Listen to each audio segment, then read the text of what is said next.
পুকুর থেকে ছিপ দিয়ে মাছ ধরলাম আর ক্ষেত থেকে ওল উঠিয়ে কিন্তু আজকে রান্না করব। তো আশা করি আমার পুরো ভিডিওর সাথে আপনারা থাকবেন, শেষ পর্যন্ত দেখবেন। তো এই যে অনেক আশা নিয়ে কিন্তু পুকুরে গেছিলাম মাছ ধরতে, তা মাছ কিন্তু পড়ছে, এই কয়েকটা কই মাছই উঠছে, সাথে একটা রুই মাছও উঠছে।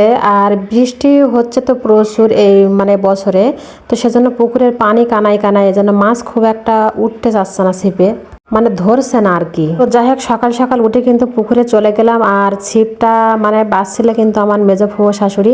তো উনি এই যে প্রথমে একটা কই মাছ পাইছিল, আর ইরার বাবা কিন্তু একটা এই যে রুই মাছও পাইছিল। তো যাই হোক, তিনটা কিন্তু কই মাছ উঠছে আর ওইগুলো আমি কাটতে আসছি। আর ইরার বাবা যেহেতু রুই মাছটা একটু পরে পাইছিল, তো সেই কারণে কিন্তু এইখানে ওই মাছটা দেখা যাচ্ছে না, পরে এসে মাছটা আমি কেটে নিয়েছি আবার। তো এখন কিন্তু কই মাছগুলো কাটাকাটির পালা। তো কই মাছ কাটাকাটির পালা যেহেতু চলছে, আমার কেন জানি মনে হচ্ছে আজকে একটু প্রতিযোগিতা হচ্ছে, কই মাছ আর আমি অনেকদিন যেহেতু কই মাছ কাটা হয় না, তো সেই জন্য রীতিমতো একটু ভয়ও কিন্তু করছে, মাছগুলো এত পরিমাণে লাফালাফি করছে। আর কই মাছের গায়ে কিন্তু এমনিতে একটু লালা থাকে, সহজে ধরা যায় না মাছগুলো, তো সেই কারণে। তো এখন রুই মাছটাও কিন্তু সাথে কেটে নিচ্ছি। আর বৃষ্টিও হচ্ছে বাইরে কিন্তু ভালোই, সেজন্য আমি ঘরের ভিতরে এইখানে বসে বসে কাটছি, যে রান্নাঘরটা করছিলাম। আর এই ঘরের ভিতরে দেখতে পাচ্ছেন আপনারা যে কি পরিমাণে পানি আসছে, কাজ এখনও সম্পূর্ণ হয়নি, শেষ করতে পারলাম না। আর এই মাছটাও কিন্তু জানতে হয় যে কেবল নিয়ে আসছে ইরার বাবা, আমি কাটছে, তো আমি আসলে কিছুতে কাটতেই পারছি না, বারবার আমার হাত থেকে ছুটে যাচ্ছে ওগুলো। পরেও কিন্তু চেষ্টা করছিলাম, কারণ মাছ ধরতেই কিন্তু একটু দেরি হয়ে গেছে, আর তাড়াহুড়ো করে তো রান্নাটাও করতে হবে, তো সেই কারণে। আর চুলায় যেহেতু রান্না করতে পারছি না, গ্যাসে রান্না করব সেজন্য। যাই হোক, মাছগুলো কেটে ধুয়ে রেখে কিন্তু এখন চলে যাচ্ছে ওল তুলব। আর এই যে কচুরমুখী ক্ষেতটাও আজকে একটু দেখিয়ে দিলাম। আর এই যে মেজো ফুফো শাশুড়ি কিন্তু চলে যাচ্ছে বিদ্যুৎ গতিতে ওখানে, ওলটা তোলার জন্য।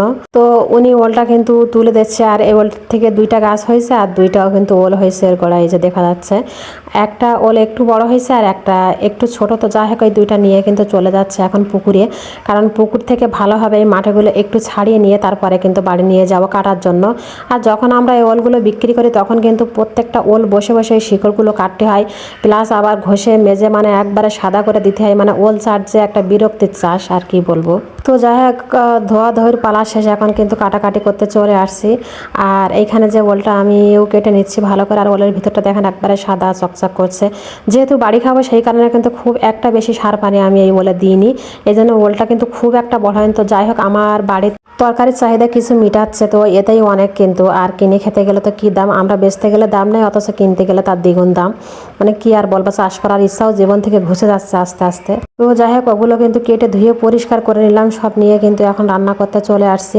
আর এই যে টাটকা মাছ যেহেতু, এর জন্য কষিয়ে রান্না করবার, আমি প্রায়শই মাছ সব কিছু কষিয়ে রান্না করি, ভাজা ভাজিটা খুব কম করি মাছ। আমার কেন জানি মনে হয় যে একটু কষিয়ে রান্না করলে মাছটা ভালো হয়, তরকারিও স্বাদটা একটু বেশি লাগে।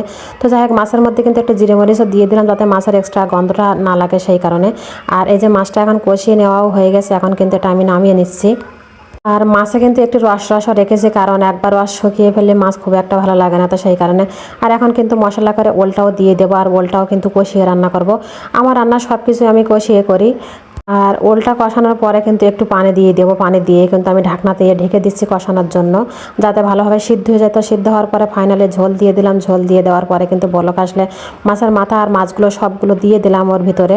এখন কিছুক্ষণ অপেক্ষা করছি যে ঝোলটা যাতে কমে আসে, কমে এসে খাওয়ার উপযুক্ত আর কি। সবাই ভালো থাকবেন, সুস্থ থাকবেন, আল্লাহ হাফেজ।